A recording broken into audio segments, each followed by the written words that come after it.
Why don't women get drafted? Is it fair? Okay, let's talk about why. Women have been historically excluded from combat because society has taught us that women are weaker, fragile, and more delicate. I've taught before how just giving women the vote was seriously believed would lead to disastrous physiological changes in women, so there's absolutely no way that these delicate creatures should be allowed to participate in warfare. Yet women have played a significant part in combat roles throughout history, including during the First and Second World War, though that history has largely been ignored, rejected, and rewritten. For example, the women who signed up and served with the US Army in the Signal Corps during the First World War were not officially recognized and given veteran status or benefits until 1977, some 60 years after the conflict had ended.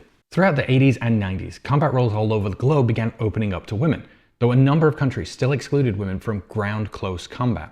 In 2012, the ACLU's Women's Rights Project brought a complaint on behalf of 4 US servicewomen: Marine Corps Captain Bettel, First Lieutenant Farrell, Major Hagar, and Staff Sergeant Hunt. Hagar and Hunt had both earned Purple Hearts for being injured in combat. The complaint challenged the DoD's exclusion of women from ground combat units, on the basis that women were already serving in roles with ground combat, and denying this was not only denying reality, but also unnecessarily holding back their military careers. The DoD ended its exclusion policy for all combat roles in 2016.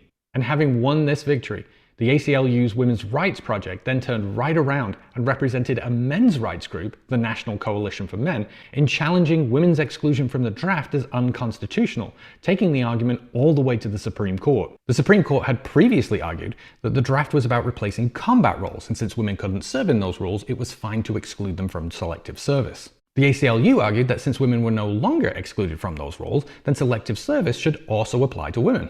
In 2021, the Supreme Court declined to review the case, saying that any changes to the draft should come from Congress, not the courts. So you would think that the National Coalition for Men would immediately launch into a nationwide campaign to raise awareness and pressure legislators into addressing the draft to remove women's exemption from selective service. After all, this is a foundational issue for men's rights groups. It's their go-to example for how men are oppressed. But they did not, nor has any men's rights group. Amendments were added to the National Defense Authorization Act, both in 2021 and 2022, requiring that women sign up for selective service, but those amendments were removed by Republican politicians. They argued the prospect of the government forcing women into military service is outrageous, and that forcing our daughters, mothers, wives, and sisters to fight our wars is wrong. Conservatism is still rife with the attitude that women are unfit for combat roles, that women shouldn't be straying too far from the kitchen.